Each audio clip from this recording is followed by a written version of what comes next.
요즘에 병원 가서 무슨 질병의 진단 받으려 하면 한결같이 의사들이 하는 말이 있습니다. 스트레스성입니다. 그러면 모든 대답이 끝나요. 어떻게 더 이상 설명할 수가 없어요. 의사들은 이런 처방을 주로 내려줍니다. 술, 담배 하지 마시고 일주일에 서너 번 운동하시고 채소와 야채를 많이 드시고 잠 많이 주무십시오. 다 아는 얘기지요. 그리고도 못 고치면 스트레스를 벗어나십시오. 제가 묻고 싶은 말이 있어요. 선생님 어떻게 스트레스 벗어납니까? 묻고 싶은 말이 있어요. 여러분, 우리 스트레스가 너무 많이 쌓여서 스트레스를 좀 벗어나 보려고 휴가를 떠납니다. 그리고 놀이도 하고 그리고 어디 가서 즐기려고 합니다. 그런데 스트레스를 풀려고 떠나는 휴가 첫 출발부터 스트레스를 또 받습니다.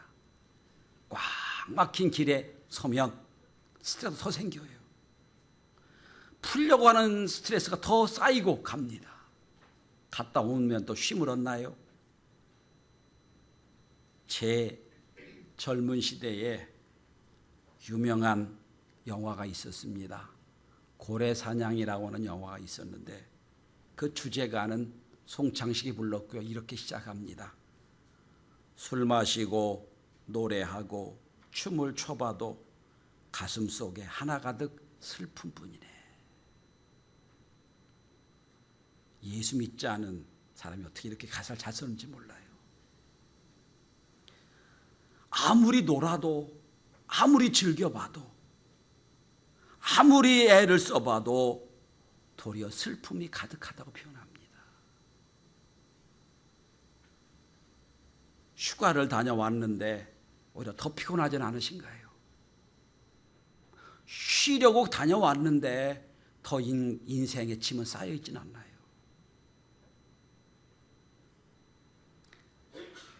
우리가 알고 있는 것, 그것이 쉼이 아니라는 뜻입니다. 우리는 뭡니까? 쉬면 된다. 우리는 놀고 즐기면 된다. 그게 아니라는 거예요.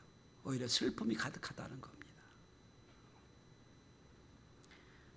프랑스의 어떤 유명한 정신과 의사에게 한 환자가 왔습니다. 우울증에 걸려서 내 우울증을 고쳐달라고 왔습니다. 의사는 여러 가지 테스트를 하고 질문을 던지고 면담을 했습니다. 그리고 이런 처방을 내렸습니다. 선생님, 오늘 우리나라에는 아주 재미있는 프로그램이 많이 있습니다. 그 중에서 우리 그리발디라고 하는 유명한 연극 배우가 하는 연극이 있는데 가면 시컷 웃으며 웁니다. 일에 너무 중독되지 마시고 이번 주는 가서 그 연극을 보고 좀 풀고 오십시오. 이 사람 얼굴이 굳어집니다. 그리고 진료실을 빠져나면서 그런 말을 했습니다. 내가 그 그리발디인데요. 내 우울증은 누가 풀어주나요? 여러분, 오늘 본문 우리가 너무 잘 아는 말씀이 있습니다. 그렇게도 기대하고 소망하는 말씀이 있습니다. 그건 쉼이란 단어입니다. 내가 너희를 쉬게 하리라. 내가 너희를 쉬게 하리라. 저는 이 아침에 예배드린 저와 여러분들에게 이 영적인 쉼이 있기를 바랍니다. 이 영적인 휴식이 있기를 바랍니다. 그런데 오늘 이 쉼을 몸소 체험한 다윗이라고 하는 왕은 시편 23편에서 이런 고백을 남깁니다. 여호와는 나의 목자신 내게 부족함이 없으리로다. 그가 나를 푸른 초장에 누이시며 쉴 만한 물가로 인도하시는도다. 그가 체험을 했어요. 하나님은 나를 늘 쉴 만한 곳으로 인도해 주셨습니다. 이게 다윗의 고백입니다. 자, 예수님 우리를 쉬게 하셨다고 하셨고 쉼을 얻게 해주셨다고 초청하셨고 다윗은 그런 쉼을 통해서 은혜를 받은 고백을 하는데 과연 어떻게 해야 이 주님의 위대한 초청에 쉼의 경험에 우리가 동참할 수 있겠습니까? 저는 오늘 말씀을 통해서 저도 그렇고 여러분도 그렇고 영적인 쉼이 무언가를 생각하고 이 쉼의 은혜 체험하는 귀한 시간이 되시길 바랍니다. 첫째로 이 쉼을 얻으려면 나의 현재 모습을 분명히 깨달아야 됩니다. 내 자신의 현재 모습을 깨닫지 못하면 쉼을 얻을 수가 없습니다. 오늘 본문에 누구를 부르십니까? 수고하고 무거운 짐진 자를 부르세요. 아무나 부르시는 게 아니에요. 내 인생에 네가 생각하기에 네 인생에 수고하고 무거운 짐을 졌느냐? 오라는 거예요. 그러니까 수고하고 무거운 짐을 짓다고 생각하지 않은 사람은 오지를 않아요.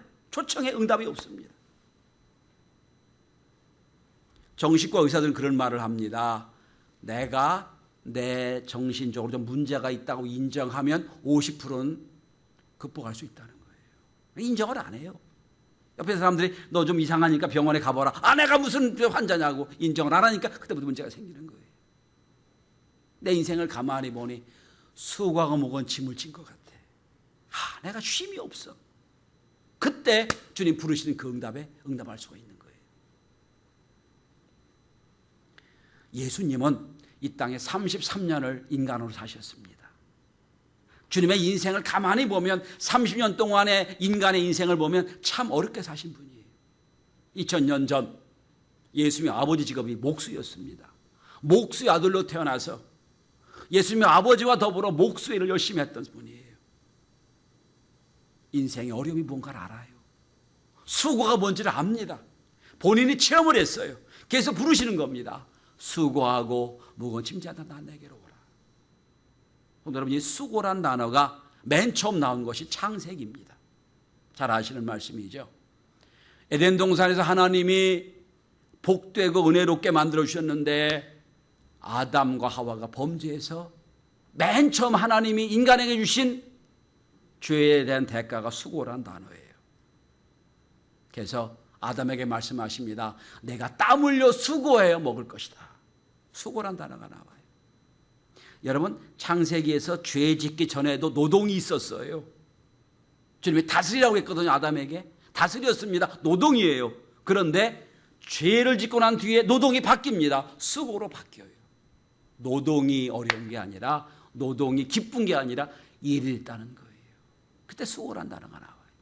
또한 첫사람 여자 하와에게 하나님이 이렇게 말씀합니다. 네가 수고하여 아이를 낳게 될 거다. 출산이 고통이 아니라 출산이 고통으로 바뀌었다는 거예요. 좀 상상해 본다면, 만약에 죄를 안 졌더라면 우리 여자 성도들이 출산할 때 고통 없이 출산할지도 모르겠어요. 어떤 방법인지 모르지만, 왜냐하면 수고해서 낳게 됐다고 했거든요. 출산에 고통이 있다는 거예요. 이때 처음 나온 단어가 수고란 단어예요. 조금 더 깊이 들어가 보면 본문에 수고한다는 말의 헬라어는 코피온테스라는 단어인데 이건 능동태입니다. 그러니까 스스로 일을 만들어 하는 수고예요. 하지 않아도 될 일, 또한 좀 적게도 될 일을 스스로 많이 만들어 가지고 무거운 짐을 지고 있다는 거예요. 가만히 보면 고생할 일이 아닌데 스스로 만들어하는 고생이 많아요. 그렇게 안 해도 되는데 스스로 많이 일을 만들어 가지고 힘든 그런 분들이 있어요. 왜 그렇습니까? 욕심 때문에 그런 거예요. 이런 짐을 진 걸 수고한다고 표현합니다. 심리학자들이요, 이일 중독자들이 왜 이일 중독자가 되느냐, 워커홀릭을 연구해 봤더니 이일 중독되는 사람들이 열등감이 있거나 실패에 대한 두려움이 있거나 인정받고 싶은 욕구가 많은 사람이 이일 중독자가 된대요. 그만큼 안 해도 되는 일을 자꾸 만들어 하는 거예요. 수고하게 되는 거예요. 수고한다는 표현이에요. 그러니까 내 스스로 일을 만들어서 수고하는 거예요. 두 번째로 무거운 짐이란 단어가 헬라어로 페포르티스 메노이란 단어인데 이건 수동태입니다. 어쩔 수 없이 내가 지고 가는 짐이 있어요. 가정, 자녀, 직장, 또 세상에서 말하는 운명이란 짐이 나에게 있어. 내가 지고 싶지 않아요. 근데 질 수밖에 없어요. 이거를 무거운 짐이라고 표현합니다. 그러니까 하나님이 보시기에는 인생은 모든 짐을 갖고 있는데 지 스스로 만드는 짐이 하나 있고 운명적인 짐이 있다는 거예요. 수동적인 짐도 있고 능동적인 짐도 있다는 거예요. 그래서 인간은 다 수고하고 무거운 짐을 지고 있다는 겁니다. 이 수고하고 무거운 짐을 내가 해결할 방법이 없어요. 그런 일을 향할 주님 부르시는 겁니다. 다 내게로 와라. 어느 누구도 수고하고 무거운 짐 여기서 벗어날 수가 없어요. 내 스스로 만든 짐도 있지만 운명적인 짐도 있어요. 자, 그러면 내가 누군지를 깨달았습니다. 아, 내가 가만히 보니 내가 수고하고 무거운 짐을 지고 있구나 깨달았습니다. 그럼 두 번째로 이 쉼을 얻으려면 주님 앞에 나와야 됩니다. 28절을 보시면 다 내게로 오라 말씀하십니다. 다 내게로 와라. 주님이 초청하시는 거예요. 위대한 초청입니다. 예수님 시대에는 사람들이 문제가 있고 질병이 있고 어려움이 있으면 주 앞에 다 나왔습니다. 주님께 스스로 찾아나갔어요. 주님이 오지 말라고 해도 갔어요. 심지어 어떤 여인은 아주 모욕적인 예수께 말씀을 듣습니다. 너는 짐승과 같다는 말을 들어요. 그래도 갔어요. 문제가 있으니까. 그런데 오늘 주님은 초청하십니다. 다 내게로 와라. 모든 사람에게 열려있는 초청입니다. 배웠거나 못 배웠거나 가졌거나 없거나 건강하거나 역약하거나 모든 사람에게 다 초청하십니다. 다 내게로 와라. 그러면서 이렇게 약속합니다. 내가 너희를 쉬게 하리라. 쉬게 하리라. 오늘 저와 여러분들은 세상의 어떤 방법으로도 내 무거운 짐, 수고한 짐을 해결할 수 없게 오늘도 주 앞에 나왔습니다. 초청에 응답한 거예요.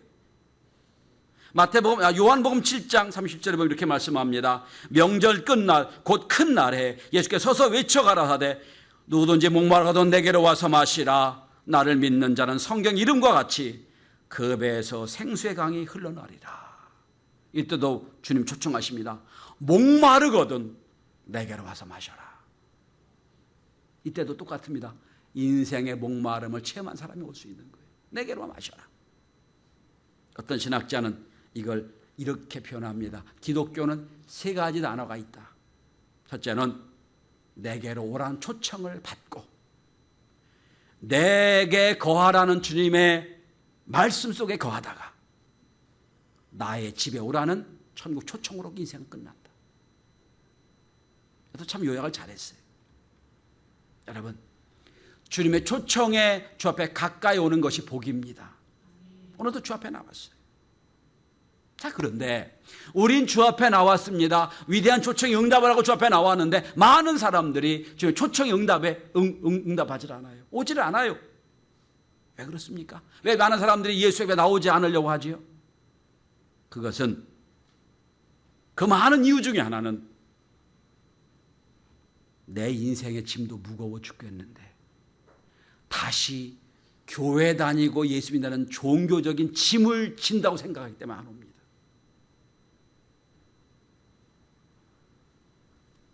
사실은 종교를 짐이라고 생각하는 사람은 의외로 많습니다. 내가 내 인생에 지금 수고가 먹은 짐도 지금 많아 죽겠는데 거기다 또 내가 종교적인 짐을 또 져야 되겠느냐. 나 안 간다. 교회 안 간다. 하신 분이 있어요. 맞아요. 종교는 두 종류가 있습니다. 인간을 억압하는 종교가 있고 인간을 해방하는 종교가 있습니다. 많은 인간들이 경험하는 종교는 인간을 억압하는 종교가 많아요.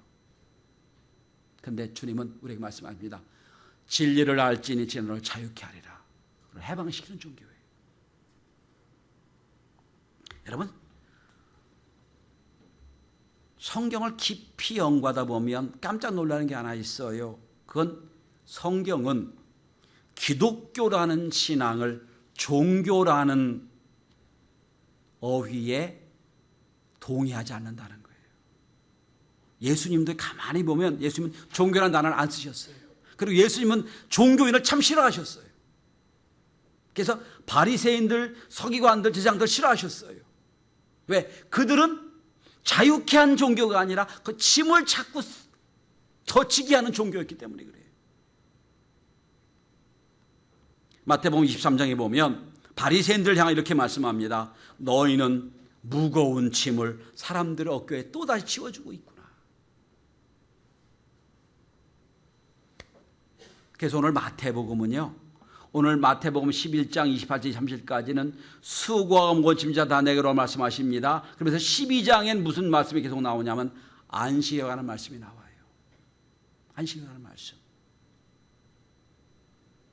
자, 예수님께서 보시기에는 안식은 쉬는 날인데 천지를 지으신 하나님께 영광 돌리고 우리를 구원한 하나님께 영광 돌리며 하나님 앞에 쉼을 얻는 시간이 안식일인데 당시 2000년 전에 당시 바리새인과 서기관들은 이 안식일을 짐으로 만들어 버렸다는 거예요. 여러분 12장 넘어가 보세요. 12장 1절부터 8절에 보면 무슨 얘기가 나옵니까? 안식일에 제자들이 밀밭길에 가다 밀을 잘라 먹었지요. 그걸 가지고 안식일에 일한다고 책망을 듣습니다. 그리고 9절부터 시작해서 마지막까지 무슨 말씀이 나옵니까? 손 마른 자를 안식일에 고쳤다고 그것 때문에 또 난리가 나지요. 안식일은 사람을 회복하는 날이고 안식일은 사람을 자유케 하는 날이고 안식일의 주인이 주님이신데 너희들은 안식일에 자꾸 무거운 짐을 메고 있구나.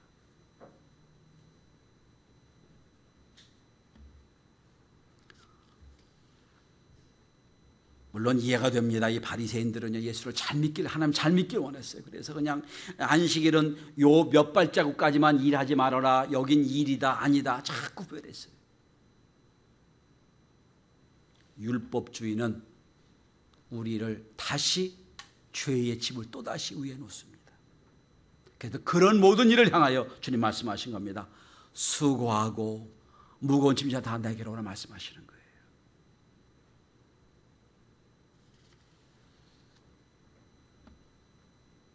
아마 이 수고하고 무거운 짐진 자들아라고 부르시는 말씀 속에는 당시 종교의 짐을 잔뜩 지고 율법을 잔뜩 지고 힘들어하는 많은 사람에게 하신 말씀인지도 몰라요. 그런데 저는 종교인 예수 그리스도가 아니라 인격적인 예수 그리스도를 여러분에게 전달하고 합니다. 제가 목회 생활하면서 느끼는 것 중에 하나가 뭐냐면 똑같은 일을 해도요 주님을 만나고 은혜를 받은 사람은 그 일이 아니에요. 기쁨이에요. 감사한데 똑같은 일 하는데 은혜 받지 못한 사람은 그 일이 짜증이 되고 힘든 게 됩니다. 여러분 어떠십니까?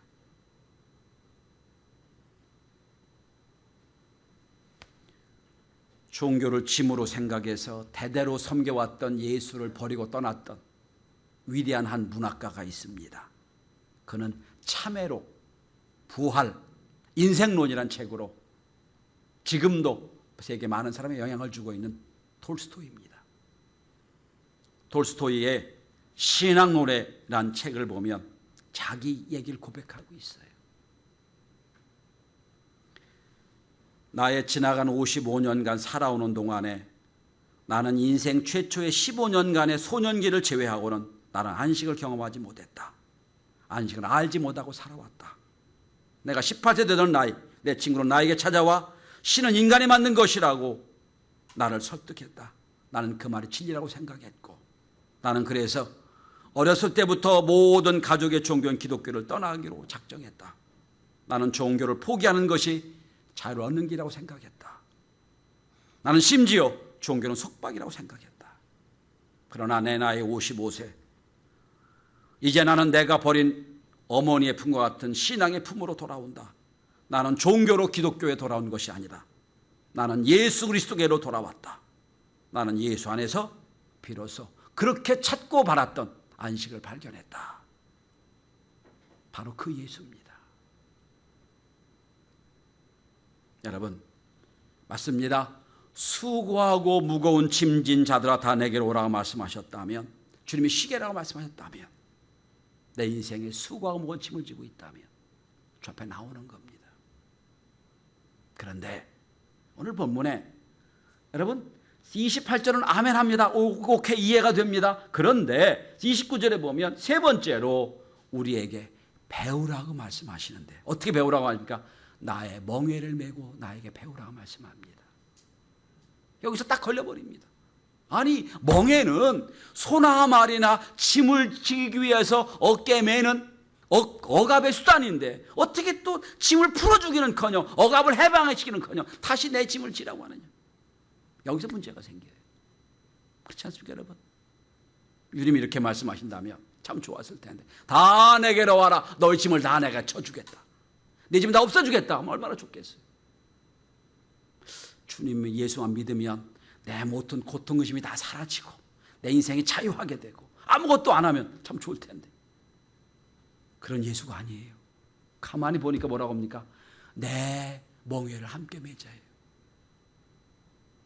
여기서 딱 걸려버립니다.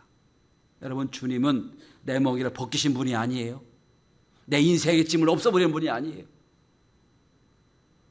오해하시면 안 됩니다. 여러분, 예수 믿는다고 여러분 갖고 있는 짐 없어지는 거 아니에요. 그대로 있어요. 운명, 여러분 어쩔 수 없이 내가 지고 가야 되는 수고로운 짐이 있어요. 그거 없어지는 거 아니에요. 그런데 오늘 성경은 얘기합니다. 나의 멍에를 메고 내게 배우라. 이게 무슨 뜻인가? 학교 다닐 때 공부에 별 취미가 없으신 분들은 배우라 그러니까 또 알레르기 반응일지도 모르겠어요. 아니, 나 공부 싫은데 또 배우라니 모르겠어요. 그런 배움이 아닙니다. 공식을 외우고 뭐 시험 보는 그런 배움이 아니에요. 여러분, 멍에를 메고 배우라고 하셨어요. 여러분, 이 멍에는, 성경에 말하는 멍에는 말 하나 소 하나 한 마리 머는 멍에가 아니에요. 둘이 머는 멍에를 얘기합니다. 말 두 마리, 소 두 마리가 머는, 두 마리가 함께 머는 멍에를 얘기하는 거예요. 나한테 와라. 내가 힘을 얻게 하리라. 그런데 조건이 하나 있다. 내 멍에를 함께 매자. 너 인생을 내 혼자 메고 간 너 힘들고 어렵지 않냐? 그러니까 내가 너와 함께 매주겠다는 거예요. 여러분, 소 두 마리나 말 두 마리를 이끌고 뭐 짐을 매게 하거나 마차를 끌거나 할 때 늘 주인은 힘센 소와 약한 소를 함께 맵니다. 어려운 건 힘센 소가 다예요. 약한 소는 그냥 함께 멍에를 메고 함께 가면 되는 거예요. 그러니까 여러분, 성경 어딜 봐도 내 인생의 멍에를 내가 없애야 되겠다는 말씀이 한마디도 없어요. 다시 이런 말씀이 있습니다. 시편 55편 22절에 보면 내 짐을 여호와께 맡기라. 너를 붙드시고 의뢰 요동함을 영원히 허락하지 아니하시오자 말씀하셨고, 베드로전서 5장 7절에 보면 너의 염려를 다 주께 맡겨라. 그가 너를 돌보심이라 그랬어요. 맡기는 거예요. 무슨 얘기입니까? 인생의 모든 괴로움과 어려움을 십자가에 메고 지간 주님의 내 멍에를 함께 하는 거예요. 그럼 나는 그냥 쫓아가면 되는 거예요. 이제까지 나 혼자 힘들고 무거운 짐을 혼자 메고 가는 게 어려웠는데 주님과 더불어 함께 가는 거예요. 이게 쉬운 거예요. 예수 잘 믿어도요, 우리 인생의 짐 없어지지 않아요. 없어졌으면 좋겠어요. 저도 예수 잘 믿어가지고 설교 준비 안 하고 탁 쓰면 쫙 설교가 세가지고 얼마나 좋겠어요. 그죠? 여러분도 그렇잖아요. 여러분, 문제 있으면 쫙 예수 기도하면 그냥 문제 해결되고. 그건 예수는 아니에요. 여러분, 그거는 잘못된 믿음이에요. 여러분, 너 혼자 지고 가는 멍에 대신에 내가 내 짐을 함께 져주겠다. 너 어렵지? 힘들지? 내가 먼저 가마. 넌 쫓아오기만 하면 돼. 그게 성경에 동행이란 단어 많이 나오는 거예요. 맡기란 단어 많이 나오는 거예요. 자, 내 짐을 맡겨야 주님 함께 져주실 거 아니겠어요?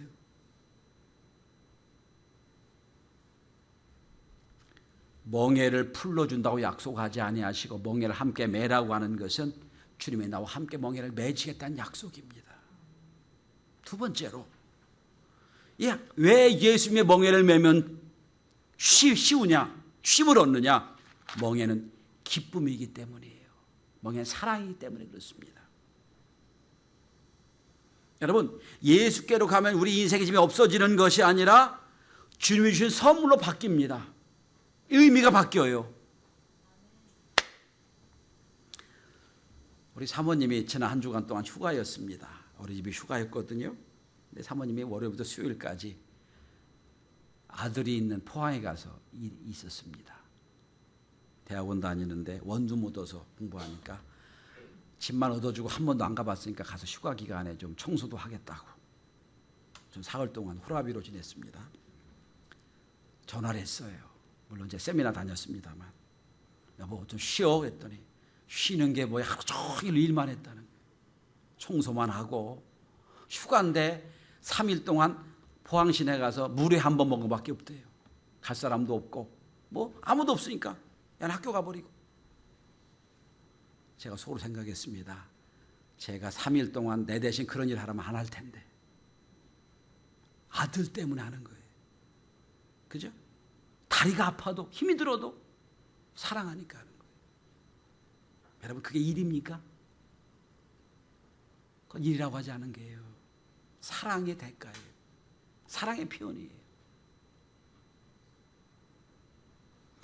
일반적으로 우리가 죄의 짐은요, 없어져야 된다고 생각해요. 주님이 주시는 건 아니에요. 그것이 지금은 수고하고 무거운 짐 같지만 하나님과 함께 지게 되면 그 짐이 기쁨이 되고 은혜가 되고 선물이 된다는 거예요. 이제 바뀌어지는 거예요. 주님이 3년 동안 이 땅에 계셨습니다. 아침부터 저녁 늦게까지 말씀하시고 병 고치고 수많은 일을 하셨어요. 우리가 보기엔 참 피곤할 법한데, 참 힘들 법도 한데 성경 어느 구절도 주님이 피곤했단 말이 없어요. 딱 한 번 요한복음에 보면 사마리아 여인을 만나실 때 주님이 곤비에 쉬셨단 말이 딱 한 번 나와요. 그런데 그래서 주님이 쉬셔서 이 아들이 빨리 가서 뭘 먹을 거 사오시는데 주님은 또 사마리아 여인과 대화하시면서 그를 구원하시죠. 그러면서 말씀하십니다. 한 번도 피곤한 적이 없어요. 제자들이 물어요. 주님 피곤하지 않으세요? 주님 말씀하십니다. 하나님과 내가 교제하고 있다. 하나님 일하고 있다. 이렇게 말씀하세요. 여러분, 그분은 33년 동안 3년 동안 죄를 하시면서 한 번도 일하고 생각한 적이 없어요. 하나님의 은혜로 생각하시는 거예요. 이게 다른 거예요. 주님의 멍에를 함께 지고 갈 때 우리는 짐이 아니고 은혜가 되고 선물이 되고 복의 수단이 되는 겁니다. 그래서 쉬는 거예요. 쉬어지는 거예요. 어떤 수도사가 있었다고 합니다. 하루도 쉬지 않고 행여병자를 열심히 섬겼던 그런 수도사가 있었어요. 그런데 그분이 강연할 때만 되면 사람들이 이렇게 말했다고 합니다. 여러분, 쉬며 하십시오. 계속 일하면 힘듭니다. 지칩니다. 그 말을 듣는 어떤 사람이 물었다고 그래요. 근데 수도사님은 한 번도 안 쉬던데요. 왜 우리 보고 쉬라고 당신 안 쉽니까? 그랬더니 하는 얘기를 말했다고 합니다. 아무것도 하지 않으면서도 쉬지 못하는 사람도 있는 반면에 쉬지 않고 땀 흘려 일하면서도 그 일이 짐이 되지 않은 사람도 있습니다. 아무것도 하지 않는다고 쉬는 거 아니에요. 많은 일을 하면서도 그것이 때로는 쉼이 되고 은혜가 될 수도 있어요. 그 차이입니다. 성 어거스틴은 하나님은 성도에게 짐을 주신다고 말씀하세요. 그런데 그 짐은 무거운 짐이 아니라 하늘을 날 수 있는 날개란 짐을 주셨다고 합니다. 여러분, 날지 않는 새의 날개는 짐이에요. 나는 새에게는 날개는 날개하는 도구가 됩니다. 인생의 짐이 아무것도 하지 않을 땐 짐이에요. 무거워 죽겠어요. 나른 사람에게는 그것이 짐이 되질 않아요. 여기 내게 배우란 말이 마테데 아포에무란 헬라어 단어인데 이 말은 제자가 되라는 뜻이에요. 그럼 오늘 본문을 보십시다. 수고하고 무거운 짐자는 다 내게로 와 내가 너를 쉬게 하리라. 나에게 와서 나에게 배워라. 내 제자가 되라. 그러면 너희가 쉼을 얻으리니. 이런 뜻이에요. 여러분, 축구를 잘하는 사람은 축구하는 게 쉬워요. 요리 잘하는 사람은 요리하는 게 쉬우고 재미있는 일이에요. 축구를 못하고 요리 못하고 어떻게 잘할 수 있습니까? 옆 사람 가서 배우면 되는 거예요. 함께 붙어 있으면 돼요. 인생도요, 어떤 사람은 막 힘들게 사는 어떤 사람은 참 쉽게 살아요. 배우면 되는 거예요. 주님 말씀하십니다. 내게 와서 배워라. 내게 와서 배우면 너의 인생이 가볍게 될 거다. 내가 잘하려면 잘한 사람과 함께 배우면 되는 거예요. 주님 우리에게 말씀합니다. 내 인생의 무거운 짐을 너 혼자 지고 애쓰지 말고 나한테 와서 나와 함께 네 짐을 내가 함께 들어주고 함께 매줄 테니까 함께 와서 매며 내 걸음을 너의 걸음과 함께 맞추며 내 인생은 결코 짐이나 일이 되지 않을 것이다. 쉼을 얻게 될 거다. 여기서 쉼이란 단어는 우리가 생각하는 쉬는 게 아니에요. 여기서 말하는 쉬는 것은 영적인 쉼을 얘기합니다. 에너지를 불어넣어 준다. 활력을 넣어준다는 단어예요. 그러니까 주님이 쉼을 얻는다는 말씀은 하나님과 함께 일하기 위하여 하나님과 함께 멍에를 함께 지고 갈 수 있는 힘과 에너지를 준다는 말씀이에요. 영어로 레크레이션이라는 단어 똑같지요. 레크레이션이 뭡니까? 새롭게 창조한다는 뜻이죠. 크리에이션이 창조라는 뜻이죠. RE를 붙여서 새롭게 창조하는 거예요. 진정한 휴식은 쉬는 게 아니에요. 새롭게 창조되는 걸 얘기하는 겁니다. 주님 말씀하시는 겁니다. 수고하고 무거운 짐자 다 내게로 오라. 내가 너를 쉬게 하리라. 새롭게 활력을 주고 새로운 의미를 주고 새로운 은혜를 주어서 너로 하여금 그 인생이 쉽고 재미있는 인생이 되게 만들 것이다. 결론을 맺습니다. 제가 가르치는 후배들이나 학생들에게 그런 말을 합니다. 목회는 누가 뭐라고 해도 이건 참 어려운 거다. 이건 고역이 될 수 있다. 그런데 은혜를 받고 성령을 받고 하나님과 함께 동행하면 고역이 아니라 성역이 된다. 은혜 받지 못했으면 하지 말아라. 제가 막 권면합니다. 그만두라고 권면해요. 똑같은 권면을 드리고 싶어요. 여러분, 주님과 함께 수고와 무거운 짐을 진 분들이라면 주님과 함께 주님의 멍에를 함께 메고 주님의 보폭에 맞춰서 함께 거는 인생이 되시길 바랍니다. 그러면 때때로 우리에게 활력을 주시고 은혜 주셔서 일이 아니고 짐이 아니고 은혜가 되고 복이 되고 선물이 되는 축복된 걸음걸음 되게 될 것입니다. 수고하고 무거운 짐진 자들아 다 내게로 오라. 내가 너희를 쉬게 하리라. 이 쉼과 은혜가 저 여러분의 있기를 주의 이름으로 축원합니다. 기도합니다.